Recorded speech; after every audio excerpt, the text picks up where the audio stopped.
Premo ato ebusianfo ema munyina ha esen mu makwa babi mba UTV so emra so say yede awia prem to break se ebo no eba ma kwam yede nsem no efri studio say worship house Abeka Junction and Crime oko DSTV so eyade a wonsa bekan ye e channel 360 afa ye social media handles no so kase ebo no etwagu ho no mo a eye UTV Ghana na enawie enyumako bi adama no maso yasene ama yede ensem no ebremo this way chocolate drink you here any in sushi special ice mineral water and then drinks are sort no best point savings and loans best assurance you too chine need fufu nita ben kwan o madama any in mekon kayebi enewi o maso yasene ama yede nsem no eba ensema yede ba no do so de dimu akotene bi ene se abato komesa ede atuda se nyame ya doma china NPP presidential primaries a ekoso no bibia dida na akwamuti abato no ebekoso yi pa na so abato komesa ede kokobo shonko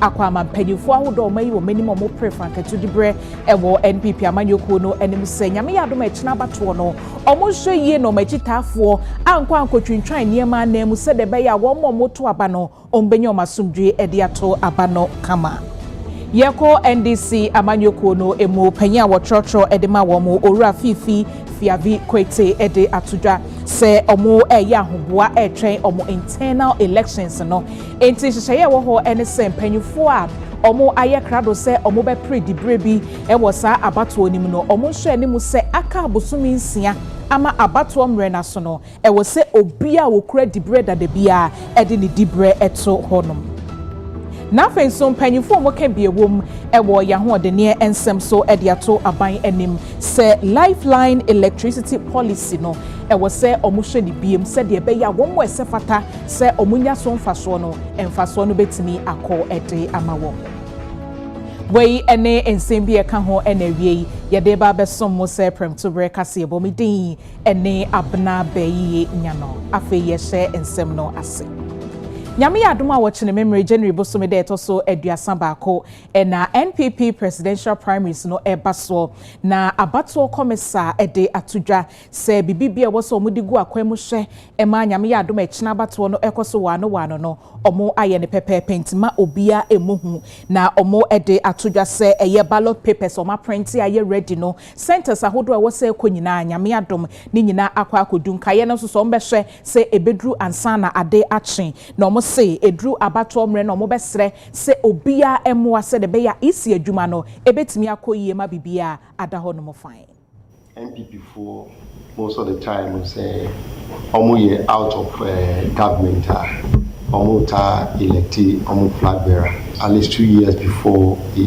general elections na Saturday ebe ombetu sa pa no mo yi nipa ba ko a obetina NPP ko nanim ana NPP party nanim as their presidential candidate for the 2028 general presidential elections. And the NPP presidential election committee Omni Electoral Commission ACI now they came out with what we call the guidelines guide elections CI now Electoral Commission say bois na a printed ballot papers. A printed the ballot papers local 16 regions. No, make us say ballot papers no. Oma checki our regional level a district and our constituencies are omo papetua pan. Now obienim say you were 276 constituencies for Ghana. By some say constituencies ni bi wo ho a numbers number 2 abano omo doors nti constituencies ni bi wo ho a ombenya ebia 2 polling centers. Now these polling centers no candidates ni omo agent na any delegate ombe 2 abano ni any bia ewo regional capitals. Na senior ye organize ni say na say ya arrange ni say every center be use 2 albums. The friend say the party register. Now album no more crowdfunding omo ID number bi and sana omo pictures and so.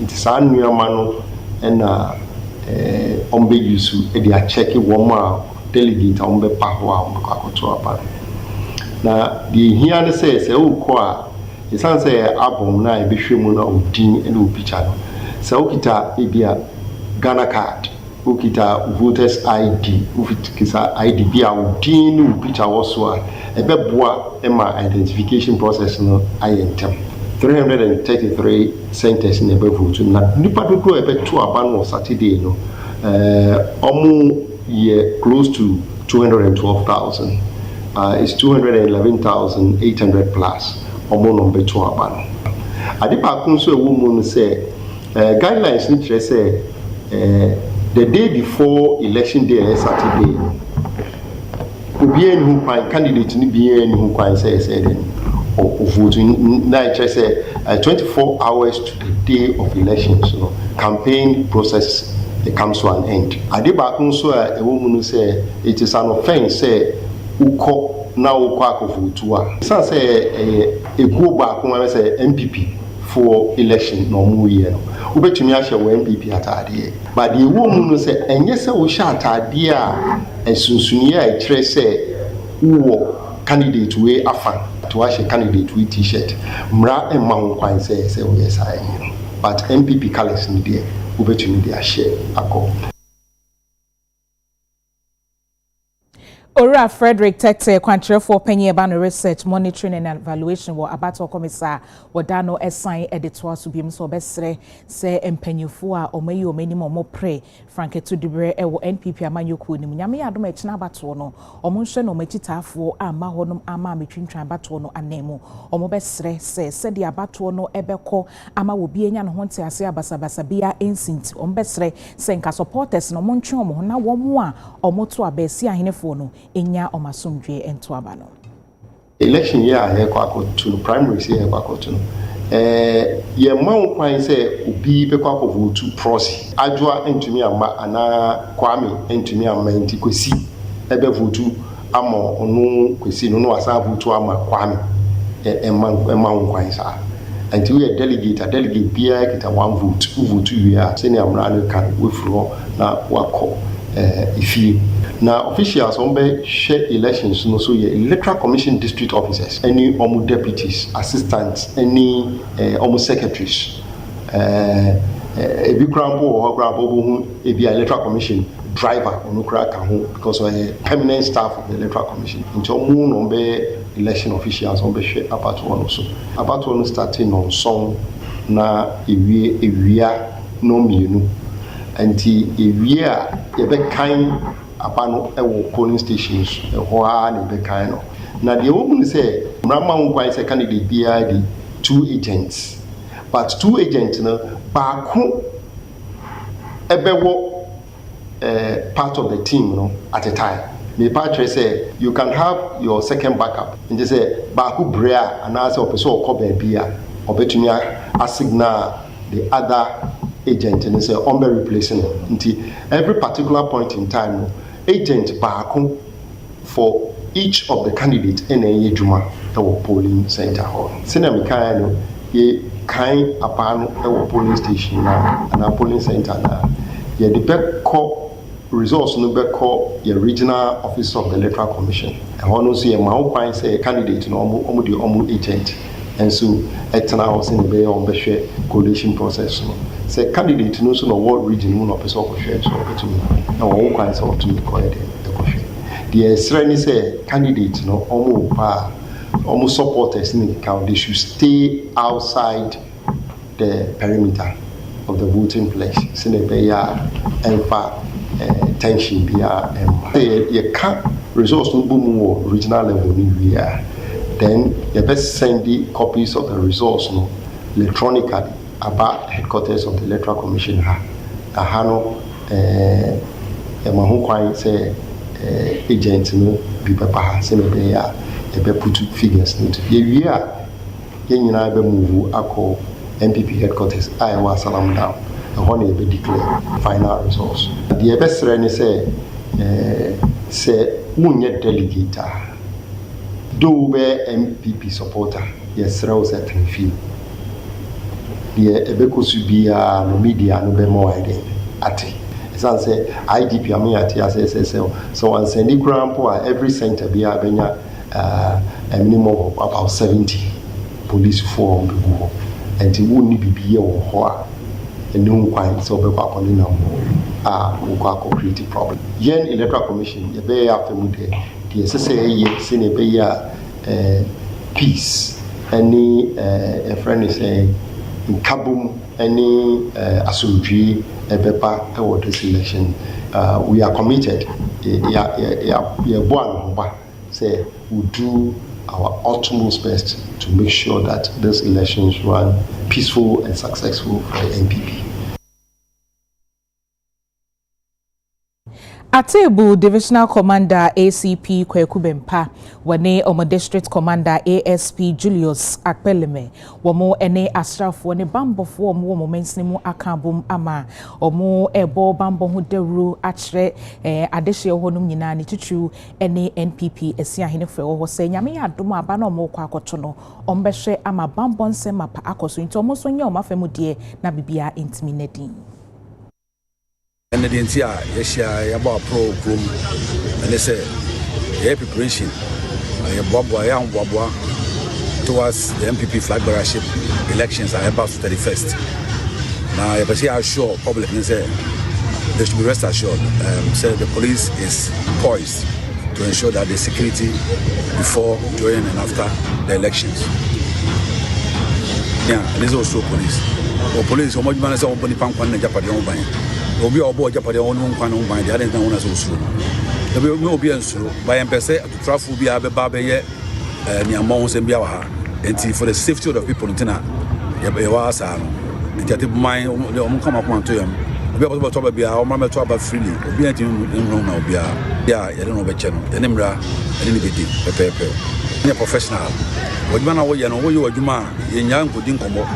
We are many we know we be piano. What we don't come up and to make a pants on chain. We are many we are.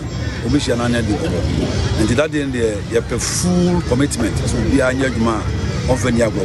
Mr. Teteyon, what the Canada? Was it the police is more macho than a macho? And to be an unusual macho, or macho sing wine, macho by 12 more day. Police in the Rembrandt Ejuma. Macho no coach any beer.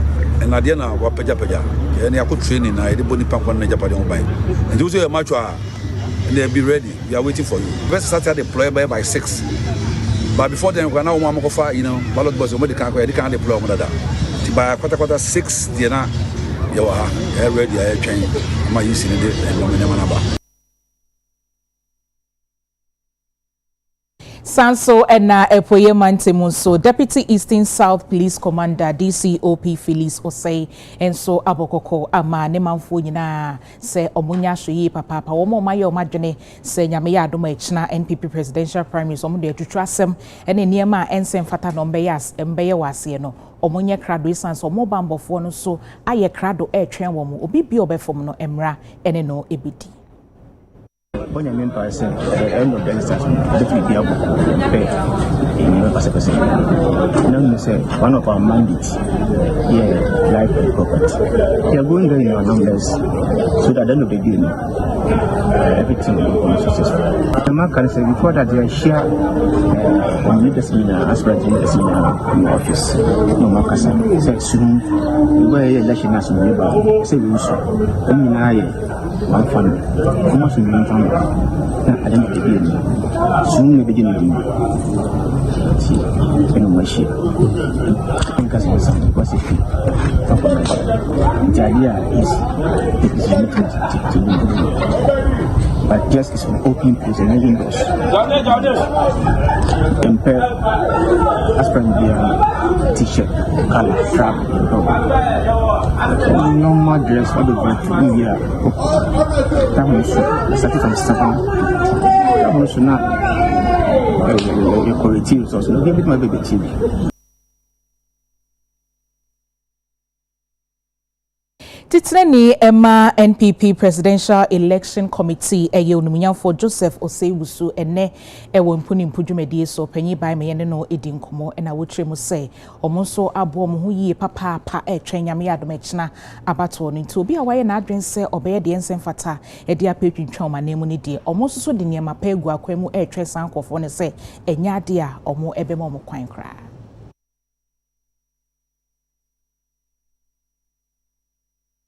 And no cressa.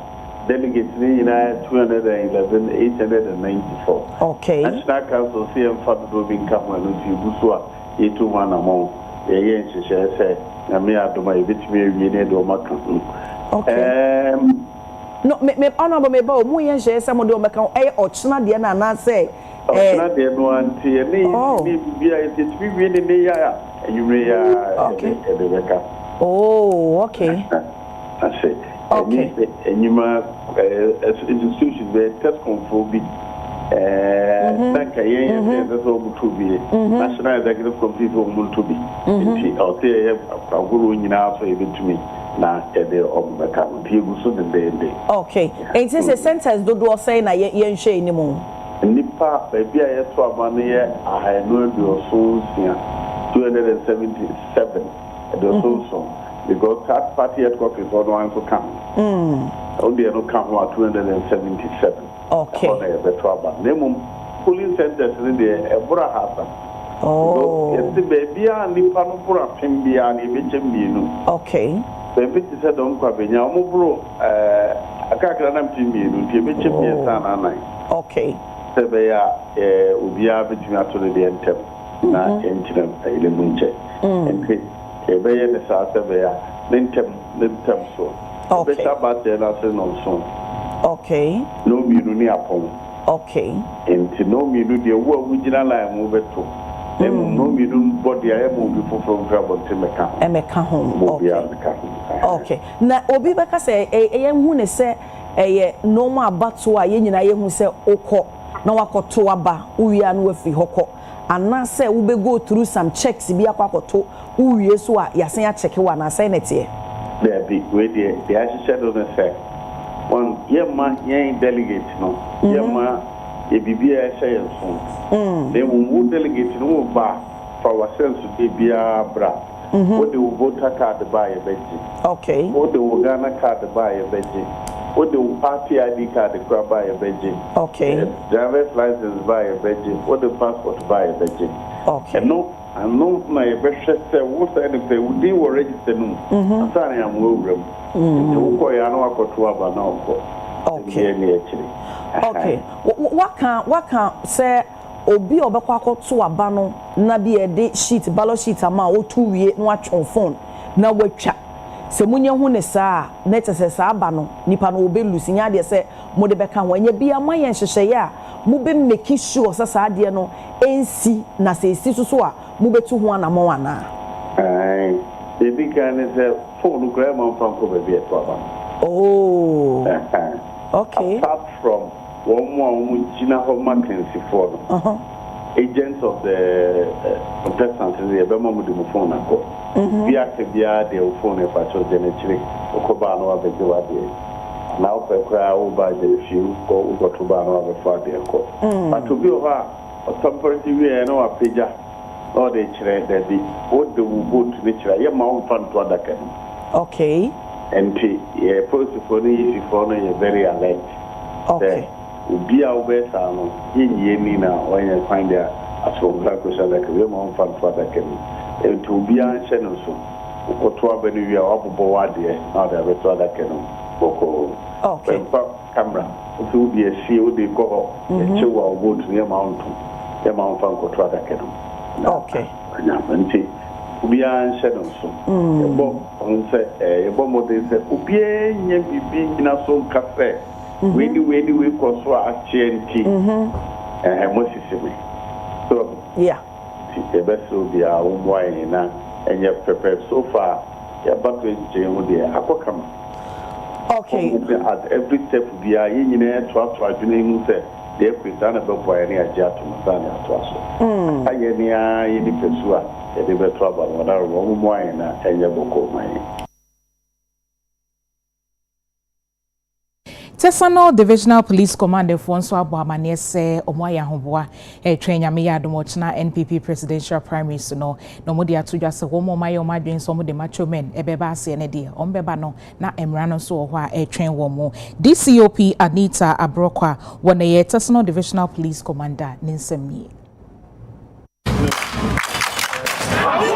na exercise no directives efi ya IGP Mr. Christian Tete Yohonu ho by regional commander DCOP Dut to Arika ho say divisional commanders na omo mobilize omo men no na omo nya show of force interest police for ya ready for Ochina election na eba no MPP for primaries no enti exercise na muhu no enne no ni nyina sechere ni say ye show of force ama Ghana for MPP for no mwahu say ya ready for Ochina exercise no ti muhu bibisa enu ntia tesa no for ya ready for Ochina elections na eba no enu nti na ya ene exercise e dey kire omo enti delegate no na ya ka kire omo ani say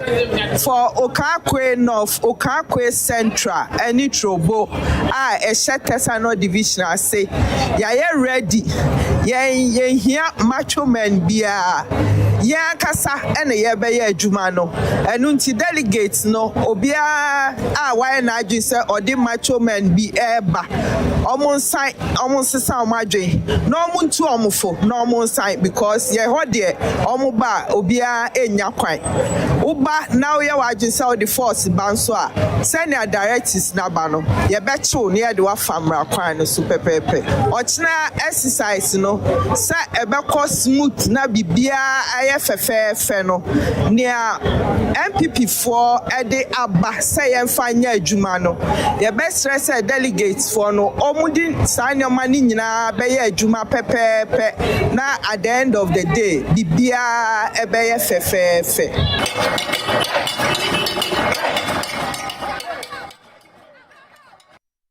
Yes, and so kwepo ye mantemu na chempem hene wo achem abomusu eye nanabafo eyim wode atudwa se ewumu se mpanyufo ahodo no mo maye omanim se omobepre etu franka ma NPP amanyoko no bia se fata dipre no na emom no wose de odemu shronko wose party mano eyi no eye Kennedy ohene Japan France na omunyina agina nipa 5 no a obi ase fata obi adi a ebeyi by obi wo a sebi onyo kandifo ontimi ntina akonya no so emenye yi obi nso ho a otena so a ebeyi wo hwe baumia ono de watena bam 8 years as a vice president enema bi a waye ne enema bi a ontimi ngina abontenka oya ose yemfesti amano stia no nso ayede mano no oya apprentice ni chief driver stia ana on hand over amano but oya campaign nyina untimi nyina bibi so enka say me boss me ka ho ye de we baaye me ka ho ne ye sei oba economy ho asem na wo ka economy nso a wadwane afiri ho. Yet one sem no so na ye call Dr. Mahmoud Bawumia campaign team na ni ko baba ko akasa Ora George Kwatin wodi ato esi ahenefo nyina anim se obeselese nyame yadoma wo bia amfa ne kokromuti entim so ema Dr. Alhaji Mahmoud Bawumia isanse wono na obetimi aboa ama party no edi nkunim ewo afe 2028. The Bianacase MPP addition Omonye mistake down in selecting the leader. MPP delegates anase addition omonye mistake down. Anytime we are omoyi kandinia or sefata amanukunu ema amanukunu inya enkabo. Osha MPP ekwanya MPP faso eba abem since yeti amanukunu 1992 eba. Party ni biani se ansana MPP bedin kumaba abem. I just say your candidate now, you did not comprehend and not impremise. A silence here, MPP. And one more two about winning data.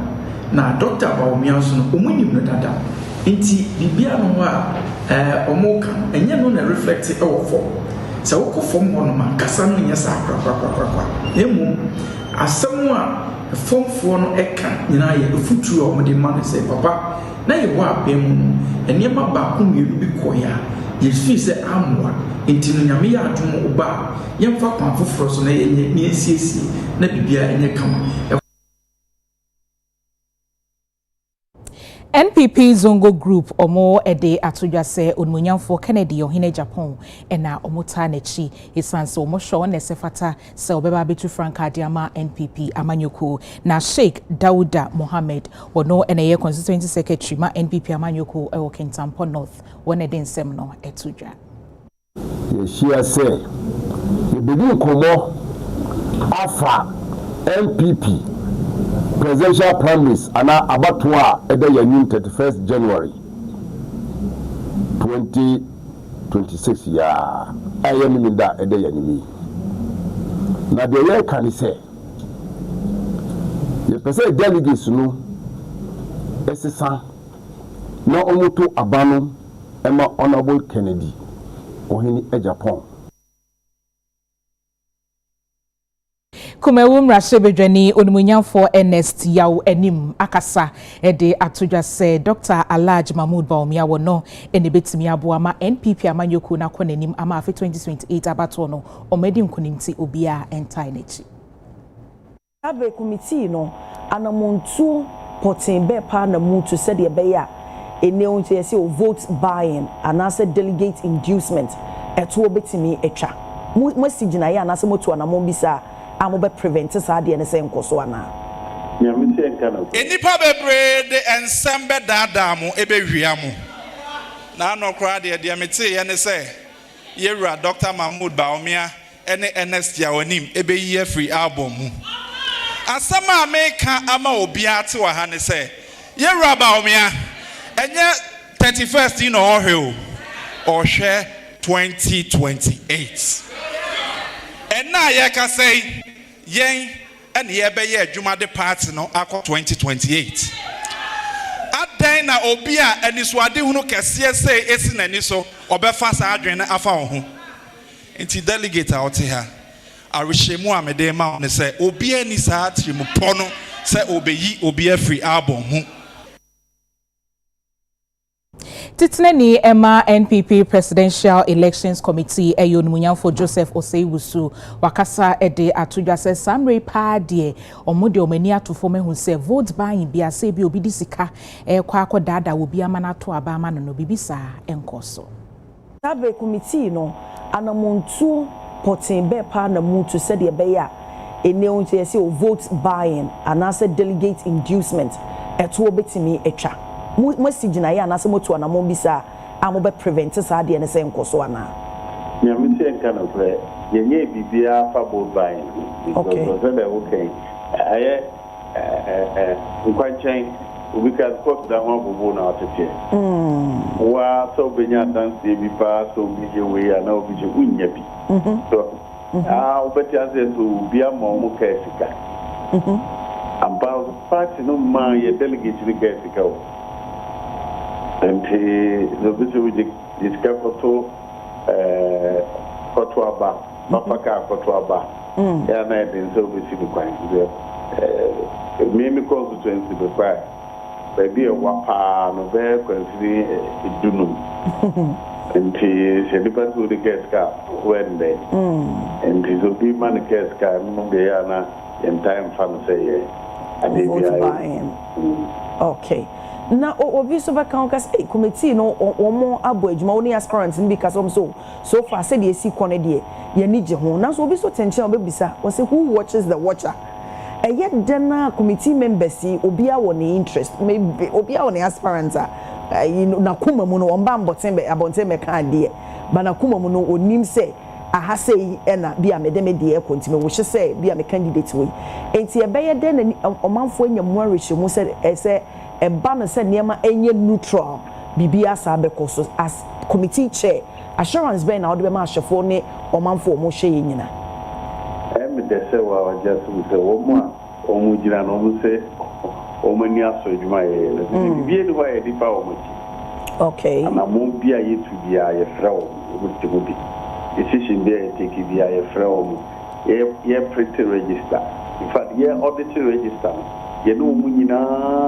na tibusa ana iwi ye sa de ko exhibition by reporter free exhibition by nyina no mo na tena go through ni nyina ya just say na akose fa ye ko print ballot no obi anfa na agent mra okay yeah sorry version voter album so party office obi agent to hobby the active for the print one set we are near chichamu obi no obi on the set there nyina ya approve sanity on the sample so azani akọ next one enti anamo ayetu nyina wo mani suamu bi nti omunni bibi obigina so akase bi ye bibi oguru ye guru bi nyina ne aye but me ado it will bo share bi abije gidi wa bana ye kokoro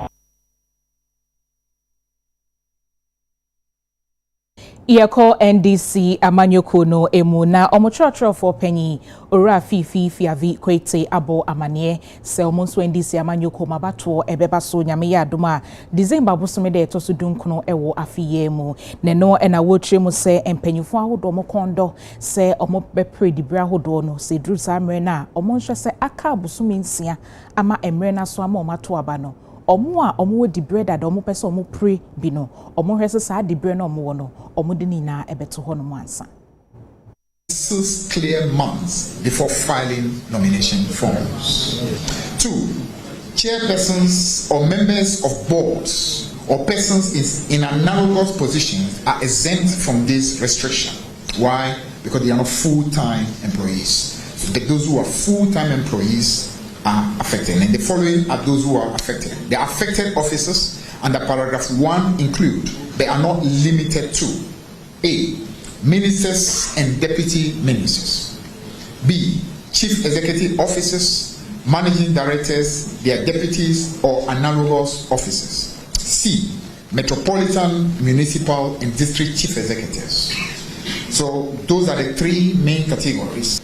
Now, the official guidelines for the elections will from today be made public. So all of you will be able to have access to it. Intending to contest at the constituency level who fall in the category I just mentioned, the 3 categories I mentioned, those intending to contest at the constituency level shall resign by April 2026. Those intending to contest at the regional level shall resign by May 2026. And those intending to contest at the national level shall resign by June 2026. These provisions are firm, constitutional, and we enforce without exception. This reorganization process, ladies and gentlemen, demands discipline, integrity, fairness, and collective responsibility. I therefore call on all party officials from the branch to the national level to apply themselves diligently, act transparently, and uphold the values of the National Democratic Congress. Let us remember that the objective is not merely to elect officers, but to strengthen the party, to deepen internal democracy, to consolidate our unity, and position this party as a formidable political vehicle capable of delivering responsible and people-centered governance and resetting our country. If we get the party right, we get the government right. If we weaken the party, we automatically weaken the government. So the choice before us is clear. Now, ladies and gentlemen of the press, in conclusion, let me say that the NDC approaches this exercise with utmost seriousness and resolve. We are committed to a credible, orderly, and inclusive reorganization that reflects the will of our members. Titine nima NDC amanyoko Ora Johnson esiedun ketia wodene na ase aprobo no akwakopiemu ewo bogoso eni Pristia Huni Valley ewa toye mantemu ne ho ena wode to ekuma ne nyina enemu sesesei ekwan aba beda omone NPP amanyoko ntem ne wapa na wosini nyina no ejina amemu ne ntoto ye sesei de omo yama yesi kasem ejina nto obesrese mo omo ntenna omonye adwumaden se de be yom bekoso a atwe omumu. yɛda mo nyinaa se sɛdeɛ MP ɛkaeɛ no campaign mu deɛ yɛne mo a ɛfiri tetetete nyinaa yɛba yɛduru campaign so a da biara meba Prisia Huni Valley ha ɛba ne mo bɛyɛ campaign ɛfiri sɛ constituency no ɛhia me papaapa na 2020 yɛbɛyɛ campaign mo anwu yɛ anim ase moto aba no yie 2024 mo hyɛ bɔ sɛ asɛm a na abɛda hɔ sɛ ɛtɔ da bi a yɛgye no afe a na MPP fo asan agye yɛgye a na wɔn asan agye no mo bɛto aba atwa saa adeɛ num koraa na menkyɛ adeɛ nso campaign no duru hɔ no abatoɔ no duru hɔ ma ho sɛ modi saa ade no so pɛpɛɛpɛ na baabi a yɛtumi atwe MPP fo mu adure deɛ megye di sɛ apamo a yɛgyina so ɛkɔ abatoɔ no so obiara di ne deɛ so a yɛtie biara Prisia Huni Valley constituency deɛ sɛ MPP fo wɔn nsa nka bie small scale no a aba no ɛyɛ ade pa a ɛsɛ sɛ yɛhwɛ no yie na mmom asɛm a ɛwɔ ho ne sɛ nyame ɛde bibi saa kyɛw na wobɛtu di ayɛ wo ho yie no sɛ woanhunu ne tu na ɔhaw a ɛde bɛfiri mu aba no sɛ saa haw no bɛkum amoa awu agya sika no hɔ a na kyerɛ sɛ woantu koraa nka mfasoɔ wɔ so ɛno nti kookaa yi a yɛatwe nyinaa ne sɛ kwan bɛn ɛne ɛbɛfa so a yɛbɛtu saa agudie no na ɔhaw a ɛbɛfiri mu aba no ɛnkɔdɔɔso ɛnkyɛn mfasoɔ a yɛbɛnya afiri mu yɛhaw kɛseɛ ɛyɛ Prisia Bogoso to Prisia kwan Prisia Township Road continuously for the past 3 months yɛ MP ɔda ɔnda atɛmdidie nsɛm a ɛkɔ ne so no ba yɛwɔ gyidie wɔ aban no mu yɛwɔ gyidie wɔ yɛwura John Dramani Mahama mu yɛwɔ gyidie wɔ yɛwura General mu sɛ big push yɛ abɛyi yɛn nsa bɛka bi ɛmɛ kwan no yɛtumi ayɛ de ama yɛn te sɛ deɛ yɛyɛ no wɔ baabi biara adeɛ baako bi yo nso a ɛyɛ yɛ problem kɛseɛ ɛka ho constituency ɛyɛ mining constituency NDC aban yɛn nso sɔ mining nso ɛwɔ nsuom.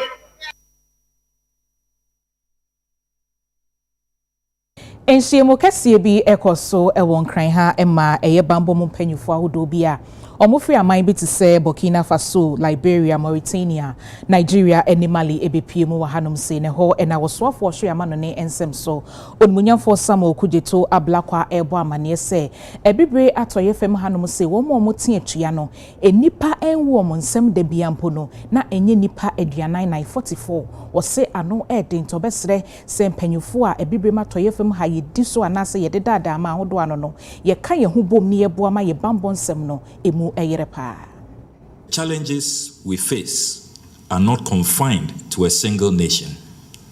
Extremism in the Sahel, piracy in the Gulf of Guinea, trafficking across porous borders, and the silent erosion of resilience in our communities are threats that transcend national borders.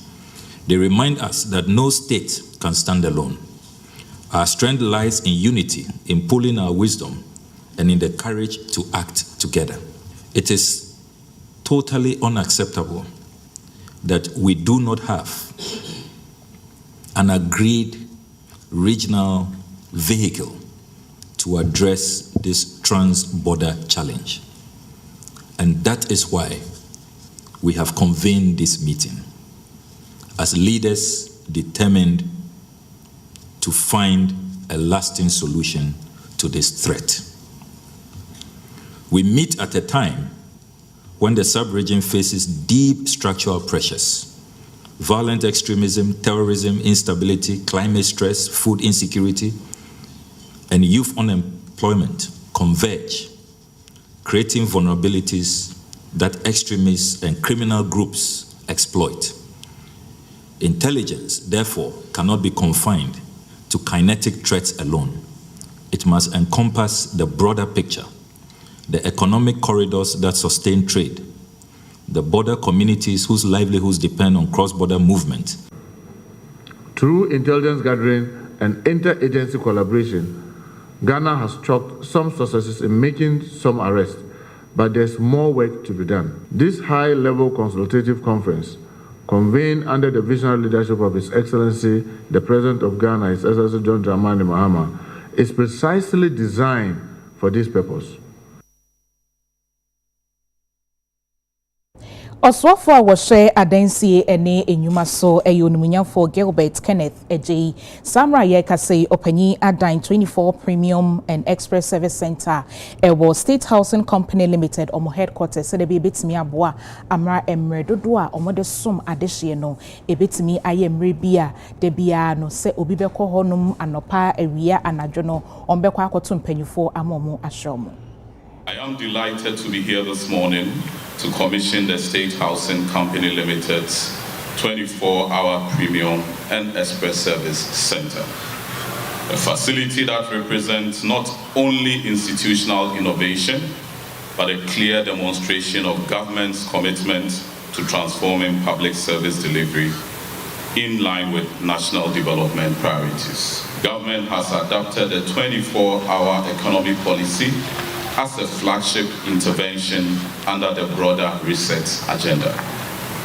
This policy is premised on a simple but powerful idea that Ghana's economy must work continuously, efficiently, and inclusively if we are to unlock growth, create jobs, and improve the quality of life of our people.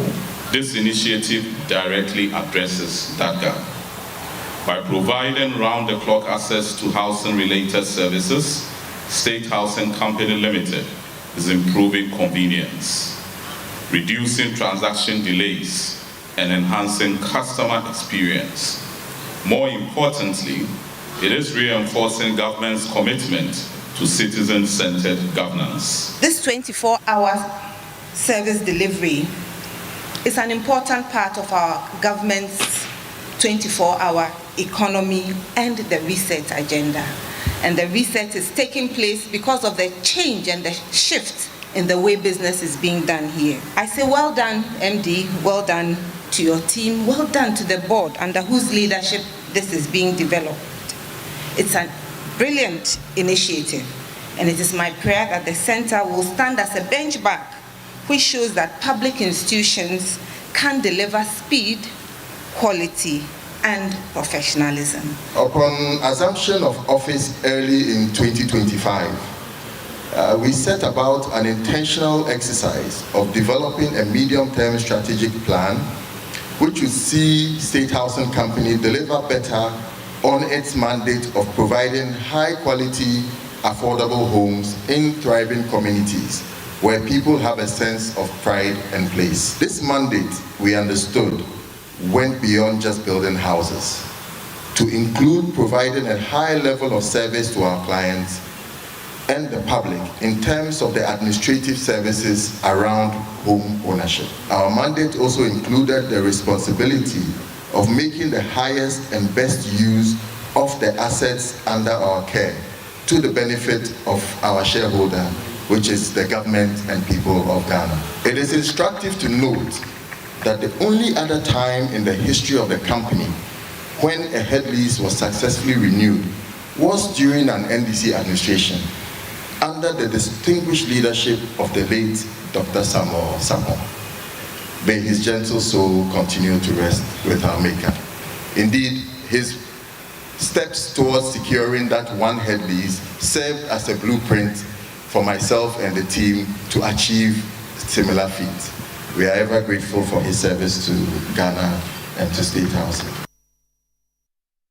Samra yeka say NDC amanyoko no omo ebi registration mo se de be ya de omo kondo se omo de omo ho be kwa akodon NDC amanyoko no ombetimi akwako register na dwumede ne be hya ase nyame ya dom afebri bosome de etoso du edi akwako pe March bosome da etoso eduasa na trotro panyi ema NDC amanyoko ora fifi avikwete ne bo amane ewo omo headquarters na wotremu se registration ni nyina ebekoso ewo mo branch level and na afin so no eye membership card no eye 50 Ghana cedis we no eye plastic membership card and a watcher say obesre obi a send this amanyuko na yamanyuko obi a edwene obi a ho ntu omu a omoto aba and afei emebu no a afei no manya akonya so omoto aba no obesre se obi bia mfa akonya iso na NDC amanyuko chiniye omomfo omo ho emedon